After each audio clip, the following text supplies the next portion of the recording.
மீன்களை பிடித்தவன் மனுஷனை பிடிக்கவே மாற்றின இயேசு என் படகில் உண்டு. நிச்சயம் ஒரு நாள் மறுதலிப்பேன் என்று அறிந்தும் அழைத்தவர் அருகில் உண்டு.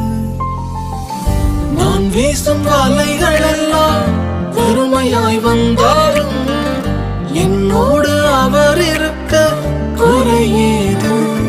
புயல் அடித்தாலும் அலை அடித்தாலும் என் துதிகள் ஓயாது.